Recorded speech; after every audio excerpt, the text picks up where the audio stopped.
السلام عليكم ورحمة الله وبركاته. الحمد لله وكفى وسلام على عباده الذين اصطفى، أما بعد. أعوذ بالله من الشيطان الرجيم. بسم الله الرحمن الرحيم. ولا تهنوا ولا تحزنوا وأنتم الأعلون إن كنتم مؤمنين. صدق الله العظيم.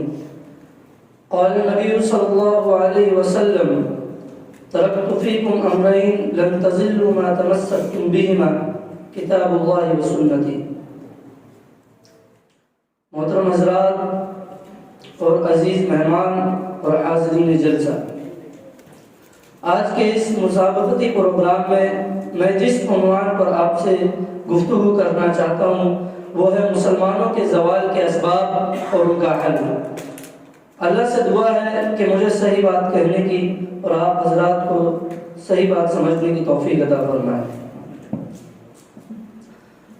حضرات، آج اگر ہم مسلمانوں کی زندگی کا جائزہ لیں تو ہمیں معلوم ہوگا کہ کس طریقے سے مسلمانوں کی زندگیاں غلط طریقے پر گزر رہی ہیں، کس طرح سے مسلمان ذلت و پستی کے غار میں پڑا ہوا ہے اور کس قدر ان کا زوال بڑھتا ہی جا رہا ہے.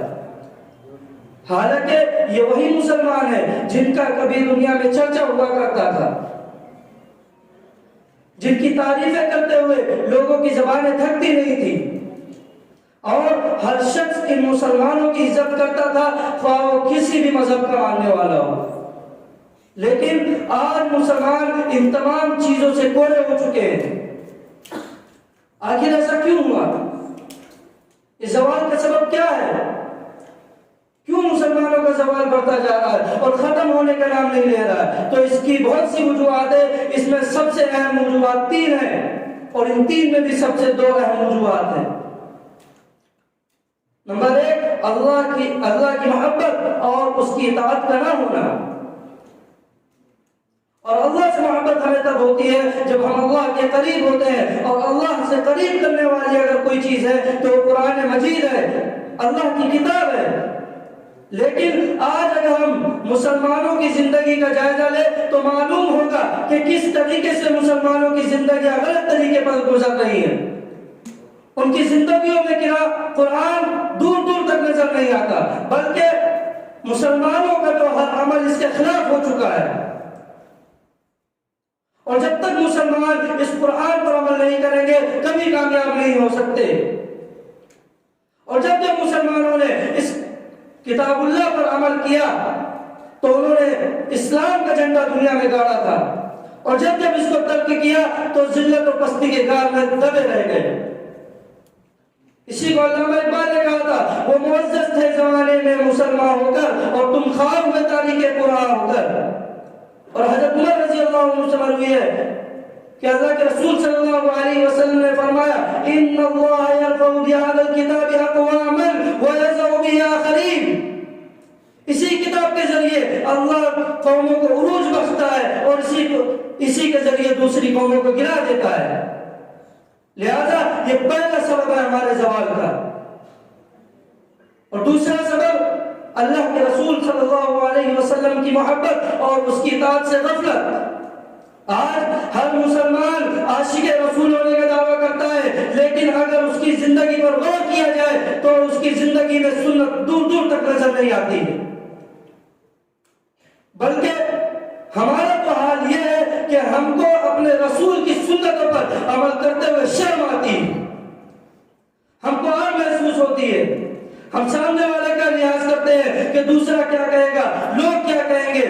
یہی فرق تھا ہم نے اور صحابہ میں کہ صحابہ جہاں بھی ہوتے فخر محسوس کرتے تھے سنتوں پر عمل کرنے میں، اور چاہے جہاں بھی ہوتے سنتوں کو ترک نہیں کرتے تھے. بادشاہ کا دربار لگا ہوا ہے، صحابی کا لقمہ گر جاتا ہے دسترخوان پہ اور دسترخوان پر سے لقمہ اٹھا کے کھا لیتے ہیں تو بغل سے کوہنی مار کے کہتا ہے کہ یہاں پر ایسا کرنا عیب سمجھا جاتا ہے. تو صحابی کا کیا جواب تھا؟ اترک سنت حبیبی لہؤلاء الحمقاء، میں ان گدھوں کی وجہ سے، میں ان بیوقوفوں کی وجہ سے اپنے نبی کی سنت چھوڑ دوں؟ تب آپ کو حکومت دی گئی تھی، تب آپ کا غلبہ تھا، تب اس دنیا میں آپ نے جھنڈا گاڑا تھا.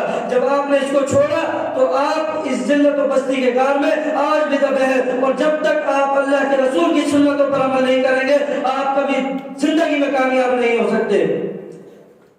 مسلمانوں، یہ وقت ہے انہی دو چیز پر ہمارا عمل کر کے اس دنیا میں کامیابی پا سکتے ہیں۔ اسی کو اللہ کے رسول صلی اللہ علیہ وسلم نے کہا تھا ترکت فیکم امرین، میں تمہارے درمیان دو چیزیں چھوڑ کر جا رہا ہوں، لن تضلوا ما تمسکتم بہما، تم ہرگز گمراہ نہیں ہوگے جب تک ان کو مضبوطی سے پکڑے رہو گے۔ کتاب اللہ و سنتی، وہ اللہ کی کتاب ہے اور میرا طریقہ ہے۔ لہذا اگر آج بھی ہم اللہ کے رسول کی سنتوں کو اور کتاب اللہ پر عمل کرنا سیکھ لے تو آج یہ ہمارا سوال ختم ہو سکتا ہے۔ مسلمانوں اٹھو اور بتا دو دنیا کو کہ باطل سے دبنے والے آسمان نہیں ہم سوار کر چکا ہے، تو ہم امتحان ہمارا، اور جب تک ہم اس کو اپنی زندگی میں نہیں لائیں گے ہم کبھی کامیاب نہیں ہو سکتے۔ اور جب جب مسلمانوں نے قرآن و حدیث پر عمل کیا تو ان کا دبدبہ تھا دنیا میں، لوگ ان سے کانپتے تھے۔ حضرت عمر رضی اللہ عنہ کا دور ہے اور ایک عورت اونٹنی پر سفر کر رہی ہے، ایک نوجوان اس کی اونٹنی کی نکیل پکڑ لیتا ہے تو عورت جواب دیتی ہے یا تو آج عمر مر گیا ہے یا تو خود عمر ہے۔ یہ دبدبہ ہوتا ہے جب آپ قرآن و حدیث پر عمل کرتے ہیں، ورنہ زندگی تو جانور بھی گزار رہے ہیں، ہماری اس کی زندگی میں کیا فرق رہ گیا؟ زندگی کا اس کی کوئی مقصد نہیں، لیکن ہماری زندگی کا ایک مقصد ہے اور یہ مقصد ان دونوں چیزوں پر عمل کرتے ہی حاصل ہوگا۔ لہذا ابھی ہمارے پاس وقت ہے اور ہم اس وقت کا صحیح استعمال کر لیں، ورنہ وقت کی کروٹ سے پہلے خود کی کروٹ بدل لو، ورنہ وقت کی کروٹ بدلنے کا موقع نہیں دے گی۔ لہذا اللہ تعالیٰ ہم تمام کو ان قرآن و حدیث پر عمل کرنے کی توفیق عطا فرمائے۔ وآخر دعوانا الحمدللہ رب العالمین۔